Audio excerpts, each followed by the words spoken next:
When my own son threw my suitcase out into the rain and yelled that I was nothing but a burden, something inside me died that night.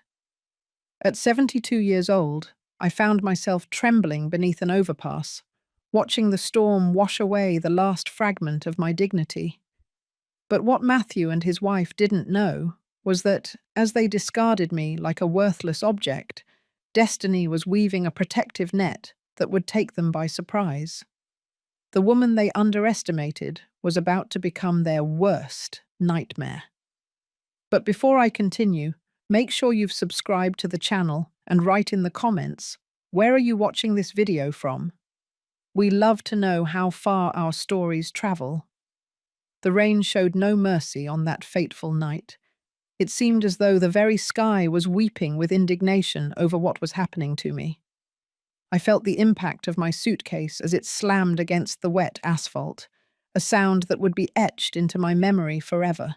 Matthew stood in the doorway with his arms crossed, his face contorted in an expression of contempt I will never forget. No more words were needed. His silence screamed everything I needed to understand. I no longer had a place in his house. I no longer had a place in his life. Something within me refused to beg. With fingers stiffened by rheumatism, I picked up my already soaked suitcase and began to walk. My sandals made a squishy noise with every step as I walked away. No umbrella, no proper coat, just a thin sweater that had been warm and cozy only 2 hours before. The sound of the door closing behind me echoed like a final sentence. Curiously, I didn't cry that night. Instead, I walked until my legs gave out, finally finding refuge under a nearby interstate overpass.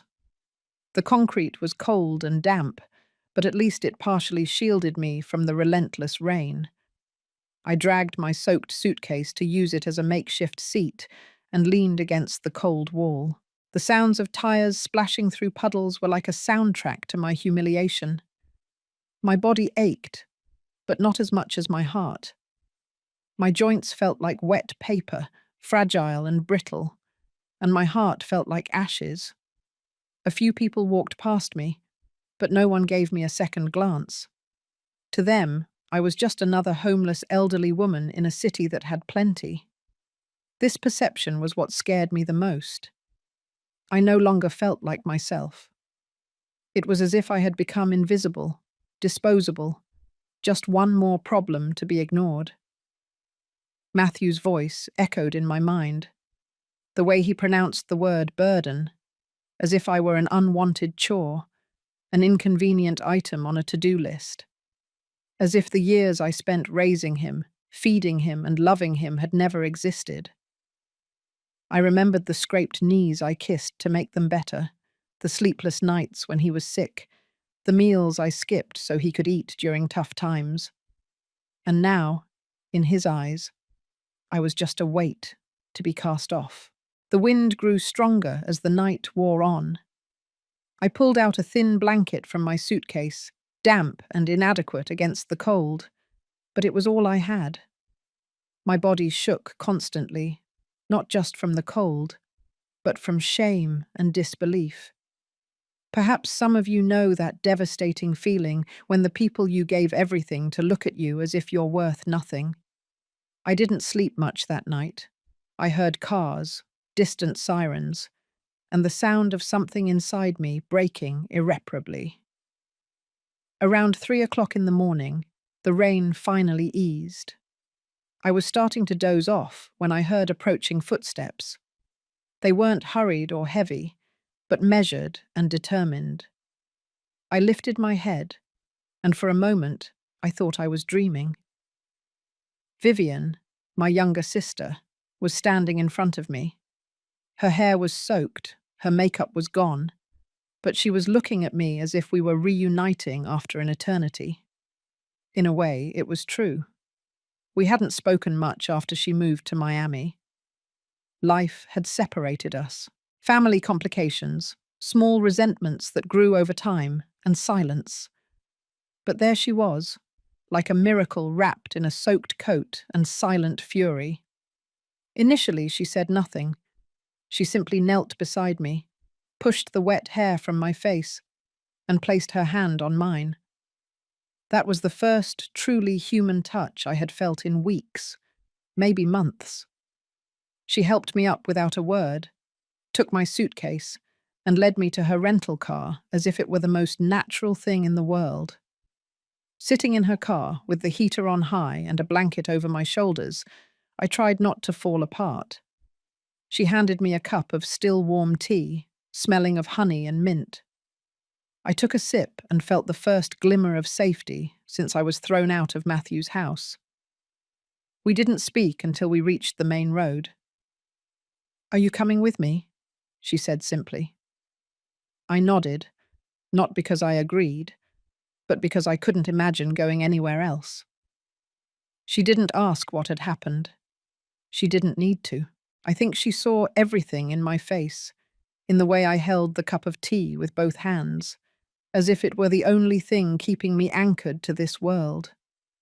The highway stretched out before us, long and silent. Every few miles I looked at Vivian, the same determined eyes, the same upright posture I remembered from our childhood. Vivian was always fire where I was water.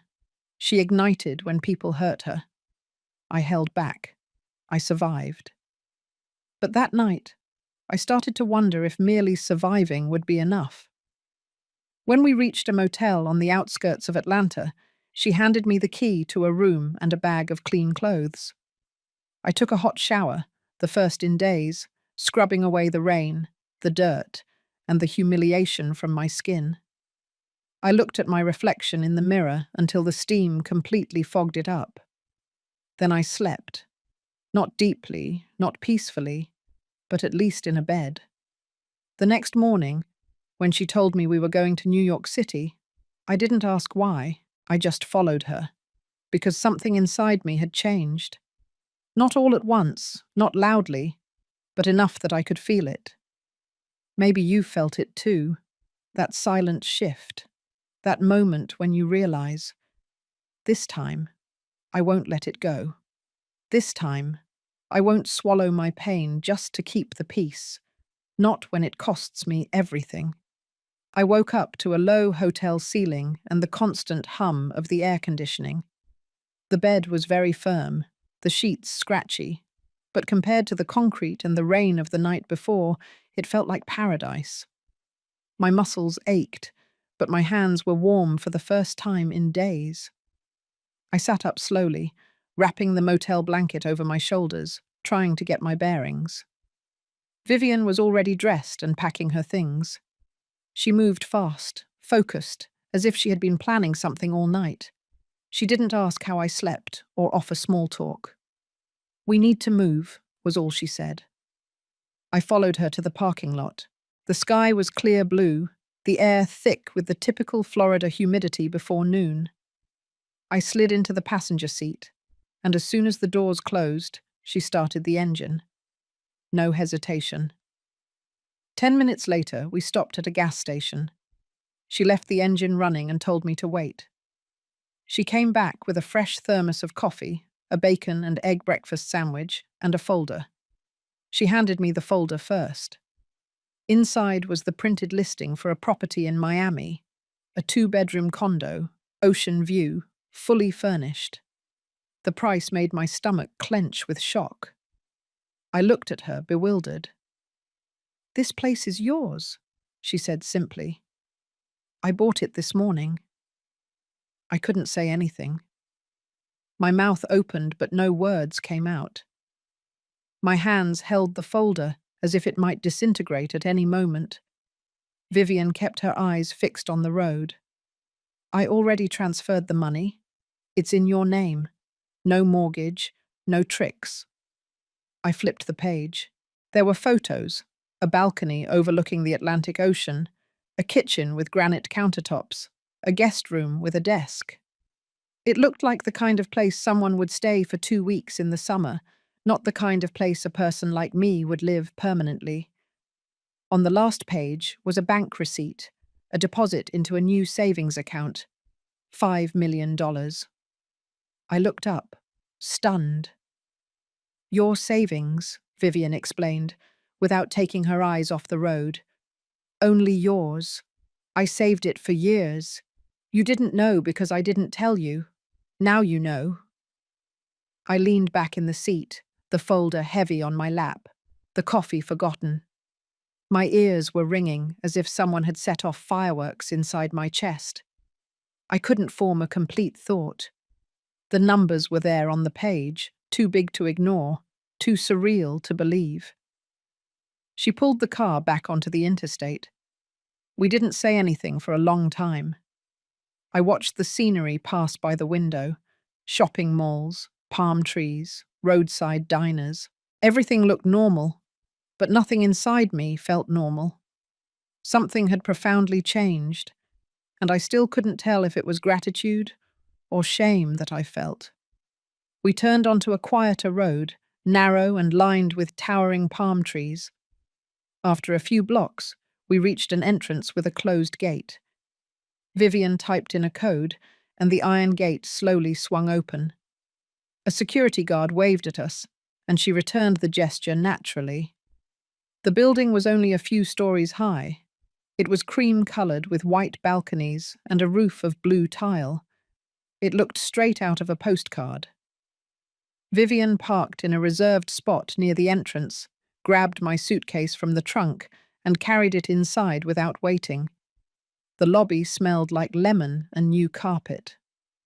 A woman at the reception desk smiled and handed Vivian a welcome packet. She gestured towards me without a word. The receptionist looked at me with a kindness that reminded me of the way people look at stray dogs they wish they could help. We took the elevator in silence.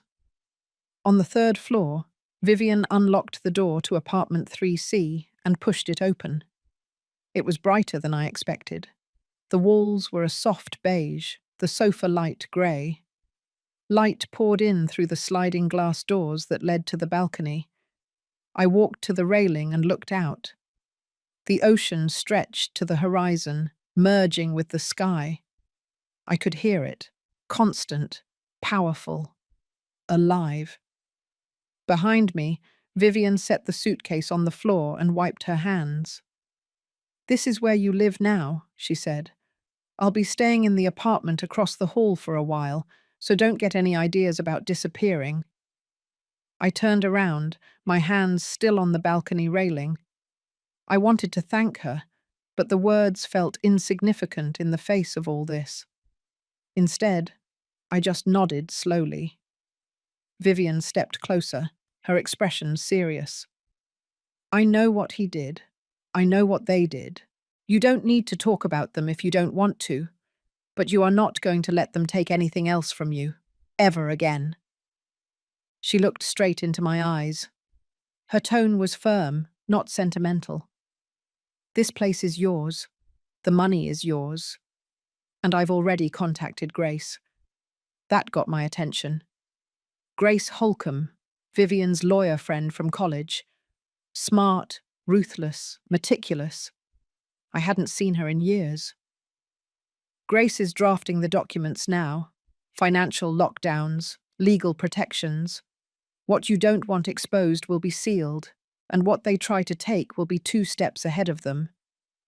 I let out a slow sigh. My fingers tightened on the balcony edge. Vivian's voice softened slightly. "You're not a guest here. You're not a dependent. You are the owner, and I need you to start acting like it." I stayed on the balcony for a long time after she left. The ocean never stopped moving, and neither did the thoughts in my head. Matthew thought he had buried me, that I would silently rot in some corner of a homeless shelter. He thought the shame would keep me quiet. He had no idea I was about to take back everything he tried to steal. 3 days after moving in, Vivian organized a small welcome gathering in the downstairs clubhouse. She didn't ask if I wanted one. She simply texted me the time and told me to wear something blue. She had already bought 2 new outfits for me and hung them in the closet. I chose the long-sleeved one, a light fabric that didn't call attention to itself, but made me feel like myself again. I arrived a few minutes before 6 o'clock. The room was softly lit, with appetizers arranged on white platters and a view of the ocean through a row of glass windows. About a dozen people were present, mostly other residents of the building, retired couples, a few widows, a gentleman who reminded me of my late husband, though thinner and with a sharper chin. I didn't register most of the names, but I recognized their warmth, the kind that doesn't ask for too much too soon. Vivian made sure to keep me close. She introduced me with just enough detail to be polite, never delving into anything personal. She never mentioned what had happened. She never mentioned Matthew. She just told people I had come to Miami for a fresh start. I was near the window, watching the light disappear over the water, when the building's security guard came in through the side door. He made a slow round of the room. Then he paused when he saw me. "Elvira, that's next to Ms. Vivian's place, right?" he asked, pointing to the apartment number on my name tag. I confirmed with a nod. "She's smart. Doesn't miss a detail. You've got a good person watching out for you." He lowered his voice. "You might want to keep an eye out for movement in the hall. We had a report of someone lingering around the mailboxes late last night." I felt a knot in my chest, but I thanked him for the warning. Vivian raised her glass and made a short toast, saying only that she was happy I was there, and that second chances deserved to be celebrated. People applauded, and everything felt normal, until I noticed that as she finished her speech, her eyes flicked toward the door that had just opened. I turned around and saw them, Matthew and Marissa. He was wearing a dress shirt he rarely put on, but this time it was spotless. Marissa was in beige and gold, her curly hair loose, her heels making a soft click as they entered the room.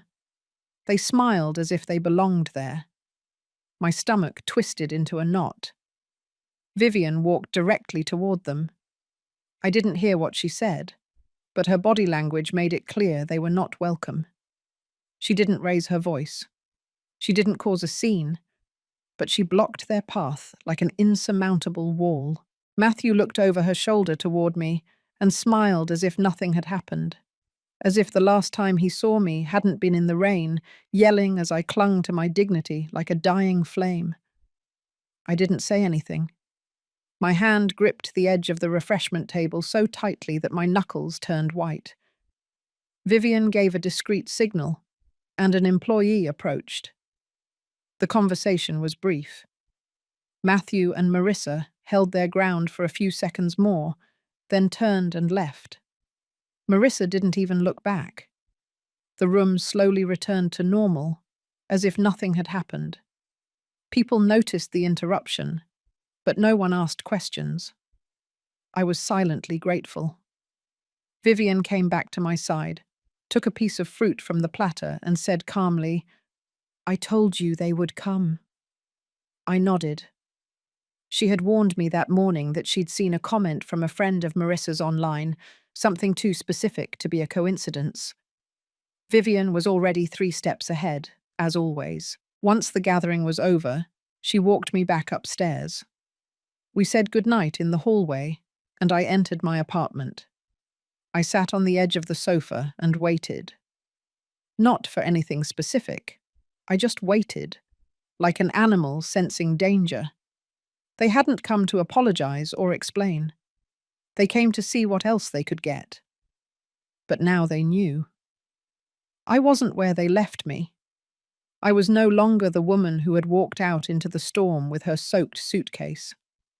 I was sheltered, protected, and no longer alone. Still, I didn't feel safe enough to relax. Then I did something I hadn't done in years. I opened the side drawer of the hall closet and pulled out a new notebook Vivian had given me. I clicked a pen and wrote a sentence at the top of the page. "What they took from me, they will return." I drew a line beneath it and wrote 3 words: home, name, power. The party was over, the curtain was up, and they had walked onto the stage thinking they still controlled the story. But I had the pen now, and I would write the rest. Vivian wasted no time. 2 days after the party, she knocked on my door at 10 o'clock, carrying a stack of envelopes in one hand and her tablet in the other. Her hair was pulled back in a severe bun, and her expression told me we were past the phase of pleasantries. She spread everything across the kitchen counter and opened the top folder. "They're going to try again," she said. "But this time, it won't be through charm. It will be legally." I watched her place the pages one by one. Letters, emails, screenshots, digital traces left by Matthew and Marissa's recent activity. Vivian had discreetly hired a private investigator to monitor any financial or legal movements involving my name. What he uncovered was subtle, but unmistakable. Matthew had contacted a small law firm in another state, inquiring about power of attorney transfers and elder care authorizations. Marissa was exchanging messages with someone about hiring a notary for at-home documentation. Vivian tapped one of the documents with her index finger. "They're going to make it look official, hand-delivered, personal. They think you're kind enough to sign something if they come in crying." She looked me straight in the eye. "I need you to do exactly what I tell you." I didn't argue, not because I was afraid, but because I now understood something I hadn't fully accepted before. This wasn't about misunderstandings or emotional distance. This was about control. Matthew and Marissa didn't want to help me. They wanted what they believed I no longer deserved to manage on my own. That afternoon, we invited a few neighbors over for coffee. Nothing formal, just a casual gathering with platters of fruit and sweets. Enough people to create a social environment without raising suspicion. Vivian instructed the doorman to let Matthew and Marissa up if they showed up. She didn't invite them, but she made sure someone would inform them. Then, she placed a recording device under the side table near the sofa and sat down as if we were just waiting for the weather to change. It took less than 20 minutes. Matthew knocked on the door. I opened it without hesitation. He smiled as if we were old friends reuniting. Marissa was behind him, holding a small gift bag with gold tissue paper sticking out of the top. She was wearing a light pink and pearls. They had rehearsed this meticulously. Matthew stepped in first, with effusive greetings and jokes about them just being in the neighborhood. Marissa placed the bag on the table and pulled out a tin of homemade cookies. I thanked them without emotion. Vivian watched silently from her chair. After 5 minutes of small talk, Matthew leaned forward, his hands clasped. "I brought something for you to look over," he said. He pulled a folder from his briefcase and extracted a stapled document. The first page had bold lettering across the top: Family Wellness and Property Agreement. Vivian glanced quickly at the title and crossed her legs. Matthew slid the papers across the table to me.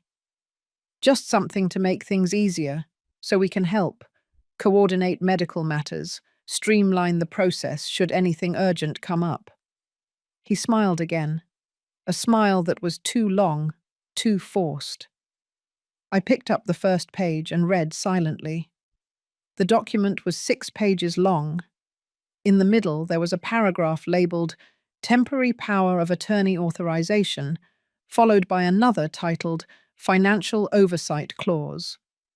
The language was careful, not overtly predatory, but it gave Matthew total access to act on my behalf concerning medical and financial decisions. It also authorized him to open and manage joint access bank accounts. I placed the paper on the table without a word. Vivian stood up, walked to the kitchen, retrieved a second folder, and returned. From it, she pulled out an almost identical document, but this one had a red line marked through the middle. "This is a copy of the version you drafted last week with that paralegal in New Jersey," she told Matthew. "The original email is time-stamped. The language is word for word the same."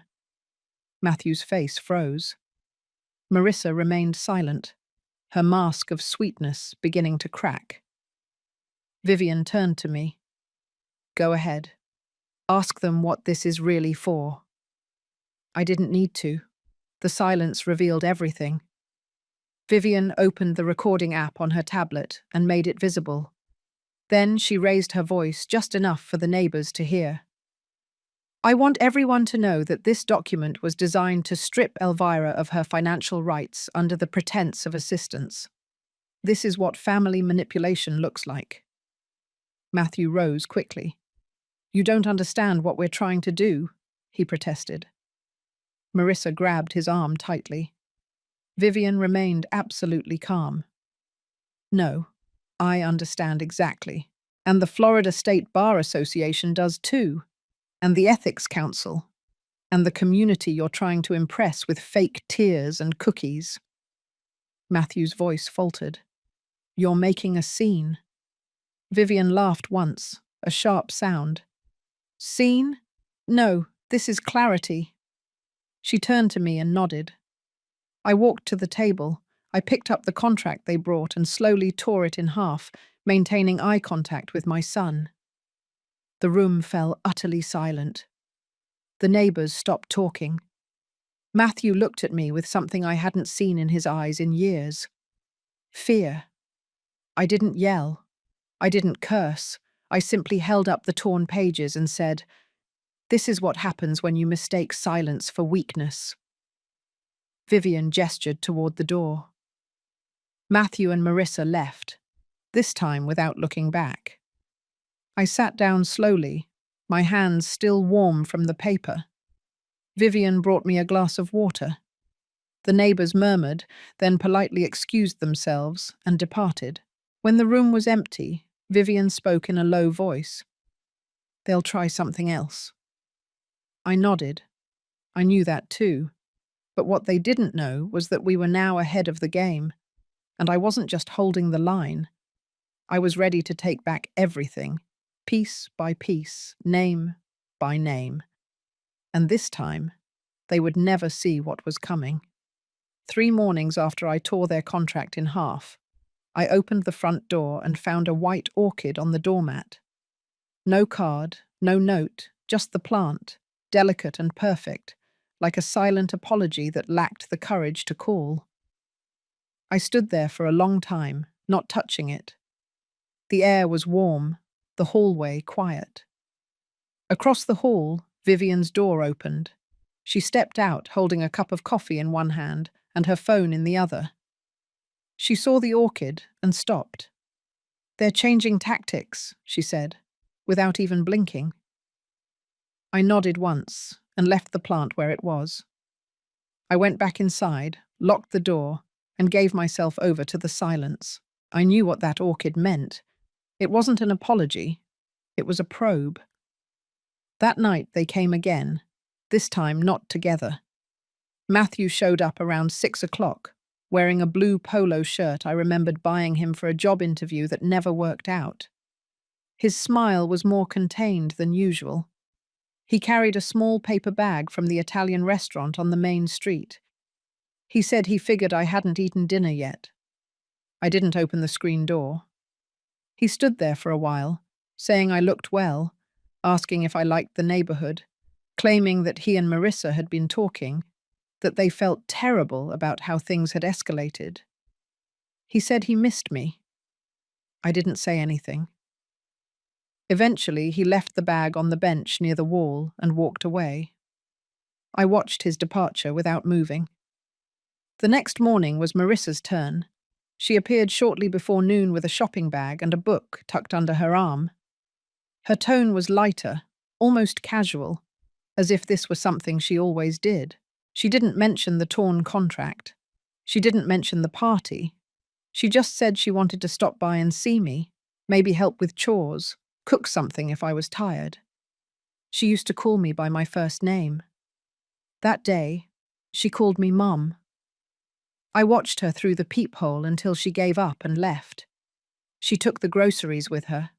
She left the book. A week went by like this. One would come, then the other, sometimes with food, sometimes with flowers. Once they left a framed photo of Matthew as a boy, holding a fishing rod next to me on a pier. a memory they thought could be used as an emotional weapon. I didn't respond, but I watched and recorded everything. Vivian gave me a small device, no bigger than a car key. It stayed near the door, always on when someone approached. I didn't use it to catch them saying anything explicitly criminal. I used it to log the tone, the hesitations, the patterns, because their words weren't about repair. They were about access. Every conversation circled around comfort, concern, and eventually logistics, accounts, end-of-life planning, the language of thieves pretending to be caregivers. Vivian collected the recordings and shared them with Grace. The lawyer didn't say much initially. She just listened, took notes, asked about correspondence, emails, calls. Then she uncovered something alarming. Matthew had submitted a change of address request for my bank correspondence. He had done it online using an old phone number that was linked to my name years ago. Grace found it through an informal check she requested from a bank contact. It hadn't been processed yet, but it was a clear red flag. Vivian changed the mailbox locks the next day.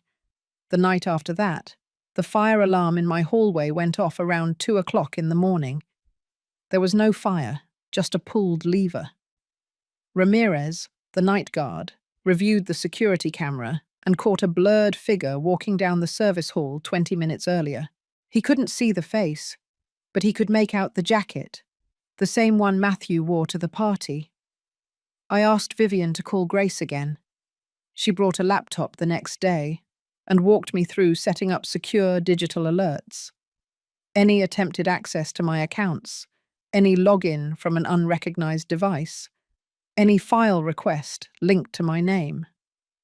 I agreed to all measures. I asked her if she thought they had given up. She didn't answer immediately. "They're going to try the back door now," she finally said. I asked what that meant. "They're going to try legally again, but not directly. They're going to find someone to do it for them. A notary, a mobile witness, a financial advisor who doesn't know the full story." 2 days later, a man in dress pants and a collared shirt knocked on my door. He said he represented an elder planning group. He claimed my family had requested a quick review of my estate plan, just to make sure everything was in order.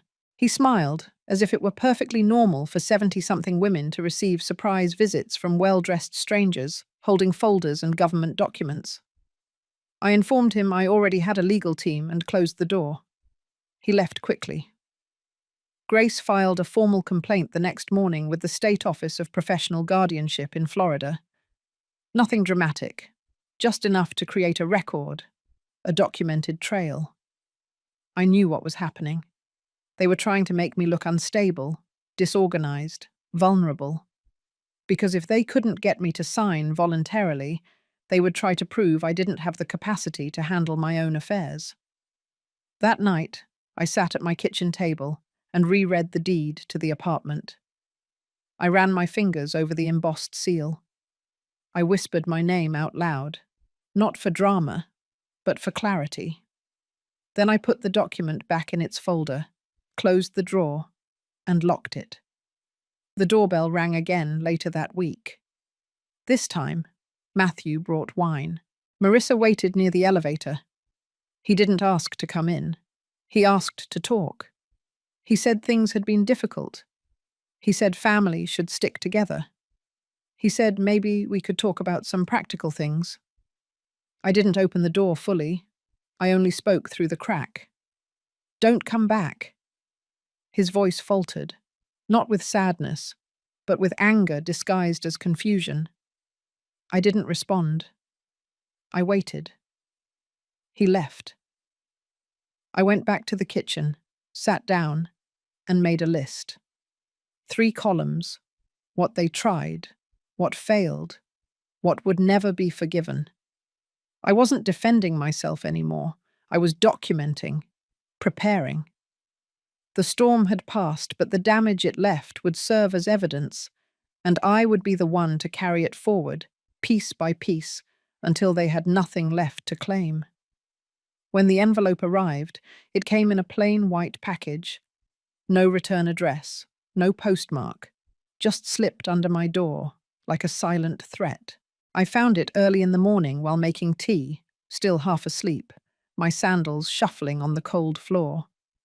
At first, I thought it might be another apology letter or a card from one of the ladies at the book club, but the weight told me otherwise. It wasn't soft. It wasn't personal. It was stiff, heavy inside. It wasn't a letter. It was 6 printed pages, stapled, every page filled with legal language designed to confuse, to intimidate. They had hired a lawyer, or at least they wanted me to think so. The letter alleged that for health and safety reasons, Matthew and Marissa were filing a request for guardianship review. They claimed to have evidence of mental deterioration and that they were concerned for my well-being. They said my recent financial decisions had been erratic and could pose a danger to myself and others. I sat down slowly, rereading that line 3 times. It said my decisions were erratic. Me, the woman who managed the budget for an emergency clinic for over a decade. The one who handled bills and vendor disputes while my husband worked nights. The one who stretched 2 modest retirements through a severe market crash. And they were calling me unstable. I didn't cry. I laughed. Then I picked up the phone and called Vivian. By noon, Grace was at my door with a copy of the same letter that had also been sent to Vivian's law firm. They tried to send it there too, probably hoping she would panic or pressure me to give in. They didn't understand who Vivian really was. Grace put her laptop on the counter and opened a document titled Protective Response Packet. The process was already underway. She was just inserting the final elements: transcripts, photographs, the audio recording of Matthew's visit, copies of checks they sent me weeks earlier, with small annotations on the memo lines that said things like, "Just in case you need help deciding." Grace read the letter with studied calm, pointing out phrases clearly lifted from online legal templates. Some of the claims didn't even align with actual Florida law. They lacked detail. The terminology was misused. "They want to scare you," Grace said. "This isn't about your health, it's about control." I nodded. We didn't need to file anything officially yet, but Grace contacted a friend at the courthouse to preemptively log all the materials. If anything formal arose, we would be prepared. By the end of the day, Vivian had sent a formal response, drafted like a razor wrapped in velvet, warm yet firm, the kind of letter that doesn't just refute, it warned. Then I did something I hadn't planned. I called my doctor, not because I was concerned, but because I wanted official records. I scheduled a full cognitive exam and a wellness panel, set for that same week. I passed them all with flying colours: stable blood pressure, steady reflexes, sharp memory, processing speed even faster than most people half my age. 2 days later, the results were in a folder in Grace's hands. I asked her to make 3 copies. I sent one to Matthew. No note, just the report. A week passed, then 2. No calls, no visits, no letters slipped under my door. For a moment I thought perhaps they had backed off, but that was my mistake, because while I savoured the silence, they were busy elsewhere. Vivian got the alert first. She had set up a monitoring system through the county recorder's office. Any time a lien, inquiry, or dispute was logged with my name or address, she would be notified. That's how we discovered they had submitted a request to the bank holding my savings account. They were trying to register as co-beneficiaries. It wasn't a legal move, it was a desperate one. Marissa had called pretending to be me, claiming she'd forgotten her online access and asking to update the beneficiaries over the phone. The clerk immediately flagged the attempt as suspicious. My age and voice pattern didn't match. The bank froze the request and logged it as an incident, but the fact that they had tried showed how far they were willing to go. They no longer even cared how desperate they looked. I looked at the bank report for a long time that night, not with anger, just with a contemplative stillness. This wasn't about money anymore. It was about erasing me. They wanted my freedom, my dignity, my name on paper in ink beside theirs. Proof that they had power, that I needed them. Vivian and Grace arranged for all accounts to be legally armored with third-party oversight. No new names, no unauthorized beneficiaries. Everything would be transferred to a foundation if anything happened to me, one I had discreetly created months before. This wasn't about revenge. It was about ensuring no one could ever control me again. Later that week, Grace handed me another envelope, thicker than the last. Inside were 2 sworn affidavits, one from my old landlord and one from a neighbor. Witnesses to the nights Matthew and Marissa left me outside, refused to open the door, told the children I was being dramatic. There was also a notarized statement from the community nurse who saw my bruises when I fell. She confirmed that no one from my family showed up to collect me from the urgent care clinic. They wanted to build a case against me. I was already building a wall around myself, brick by brick, document by document, truth by truth, and each page was more damning than the last. There was a sentence in Grace's summary that stayed with me. Attackers with shallow motives underestimate the power of a long memory. She was right. I remembered everything. And now the court did too. The law did too. And soon they would remember it as well. The invitation came from Matthew. A simple text message, short and polite. He asked if I would be willing to come to dinner at their house the following Sunday. He said the children missed me. He said they'd like to start over. He ended the message with a hopeful line about family and forgiveness. I looked at those words for a long time, letting them settle. I knew what it was. I had seen the pattern forming. Vivian had seen it. Grace had predicted it almost exactly. They tried legal pressure. That failed. The false guardianship attempt didn't stick. The beneficiary trick was discovered and blocked, and now came the charm offensive. Still, I accepted. I told him I would be there at 6 o'clock. On Sunday, I wore a discreet navy blue dress, high-necked and long-sleeved. I pulled my hair back and wore my gold watch, the one Charles gave me for our 25th anniversary. I carried nothing but a thin envelope in my purse and my most serene expression. The house hadn't changed. White siding, a new roof, a wreath on the door, as if those details could hide the bitterness soaked into the walls. Marissa greeted me with a tight smile. Her eyes scanned my outfit, trying to read it as a sign. She stepped aside, permitting my entrance with a hand on my back, firm and controlling. The dining room table was set for 7 people. Matthew sat at the head. The children were dressed up, their shirts too formal for a Sunday, their eyes alternating between me and their parents. We sat. We ate. The food was good, a little too perfect. They talked about the children's grades, about how Matthew was considering a job change. Marissa complimented the dish she had made twice, in a tone that pleaded for approval. I nodded politely. I answered when asked. I didn't mention anything from the last few months, and neither did they, at least not directly. Halfway through dessert, Matthew leaned back in his chair and let out a carefully rehearsed sigh. I've been doing a lot of thinking lately about how things got so complicated, and I know we all made mistakes, but I hate the distance between us. Marissa reached out to take his hand and, with the kids growing up, she added, we just don't want regrets. We want them to know how a real family behaves. I nodded. I appreciate that, I replied. I really do. They smiled, and then Matthew finally got to the point. I was wondering, Mum, If at some point we could talk about moving forward, maybe revisit some of the decisions that were made when things were tense, especially concerning estate matters.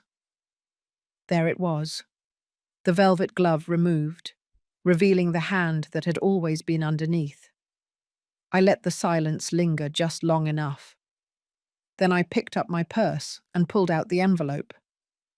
"Sure," I said calmly, "but I think it's best if we're all perfectly clear, so I prepared something." I slid the envelope across the table. Marissa's fingers twitched before she could control the movement. Matthew opened the envelope. Inside was a legally notarized addendum. It outlined the permanent establishment of the Elvira Holmes Foundation, the non-profit organization I had officially formed. It confirmed that the condo where I now lived, the bank accounts, the trust fund, everything, was legally and irrevocably linked to the foundation.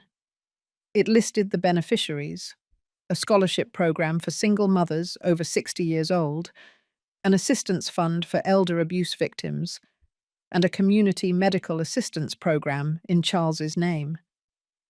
Matthew's face hardened. Marissa's smile cracked at the edges.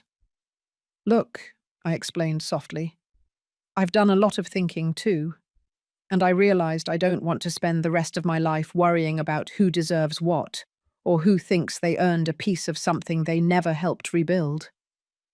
Matthew swallowed. I could see the heat rising behind his eyes. He was restraining himself, trying to maintain composure.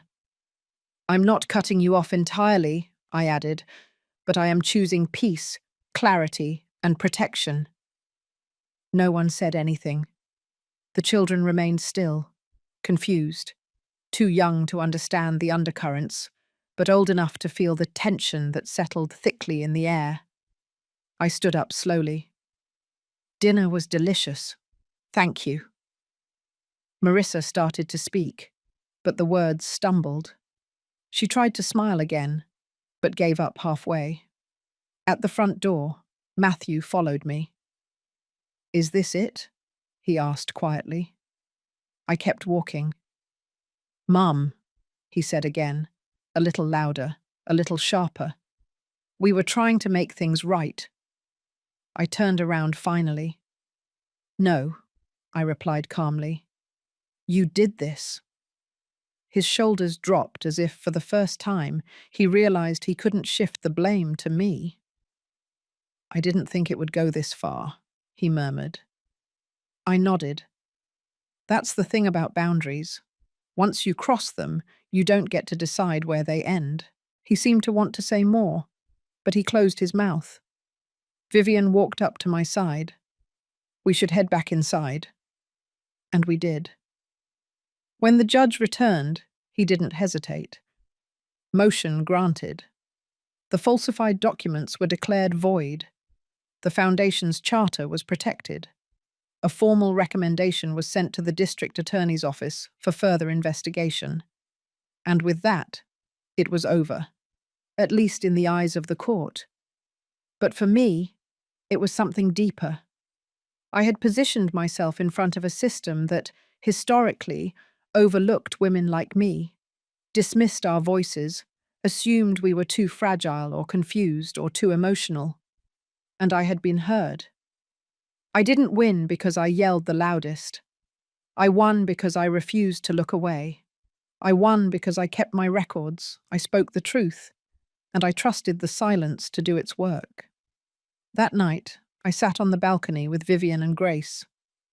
We shared peach pie and let the sea breeze drift in. We didn't say much. We didn't need to. The truth had spoken for us, and for the first time, it was enough. 3 weeks after the verdict, I walked up onto the small stage at the new community centre, holding a microphone with hands that no longer trembled. Before me, there were almost 100 faces. Some I knew well. Some I had helped through hard winters, drawn-out divorces, or lonely birthdays. Some I had never met, but they were there because the foundation had reached them somehow. That was enough. The space wasn't fancy. Folding chairs, coffee thermoses on plastic tables, a few old ceiling fans whirring above. But the walls were freshly painted and decorated with photos of our programs. Women learning trades, elder care volunteers, patients, children laughing next to carefully packed donation boxes. I didn't prepare a formal speech. I didn't want to make a show. I just spoke the truth. This organization was never about money, I began slowly, pausing to steady my breath. It was about not being erased, about proving that the second half of life is worth the first, maybe even more. They applauded, but I didn't let the moment linger. I handed the microphone to Liana and stepped off the stage. She represented the future now. Her voice, her leadership, her energy. I had built the foundation. They would raise the rest. After the event, people stayed. Some cried. Some hugged me. One woman handed me a note that simply read, "Because of you, I had the courage to ask for custody of my grandson." I tucked the note into my coat pocket and quietly slipped out the back door. That afternoon, I planted 3 new apple trees at the edge of my garden. I don't know if I'll live to see them bear fruit, but planting something you may never harvest is an act of faith, not in yourself, but in the world that will come after you. If you have ever felt discarded, made invisible, or underestimated just because of your age, your silence, or your kindness, remember this. You still have the power to draw boundaries, to reclaim your space, to plant something new. Even when the world tries to convince you that your time has passed. Matthew never contacted me again. For a long time, I imagined some grand apology, an emotional call, a letter full of regret, but it never came. Instead, I received a package from his lawyer. Inside was a signed agreement term, relinquishing any remaining claims on the foundation or the properties still in my name. No note, no explanation. He had chosen silence instead of redemption. I accepted it, not because I forgave him, but because I no longer needed anything from him. The chapter of him in my life had ended long ago. He just hadn't realized it until the door closed behind him. The next morning, I donated his last childhood belongings to the local shelter's thrift store. Not out of anger, just out of clarity. Some things don't need to be kept. They need to be released. In the following days, I began walking every morning, 3 miles at dawn, sometimes alone, sometimes with neighbors who joined me in respectful silence. We never talked about what had happened. We didn't need to. They had followed the story unfold in the papers, on TV, through whispered comments in the supermarket aisles. But walking beside me was a form of unstated respect, and that was worth more than any formal apology. One morning, on the trail behind the orchard, I saw a young woman sitting on a bench with her small son. She looked exhausted, as if the world had rested on her shoulders for too long. As I walked past, she called out to me.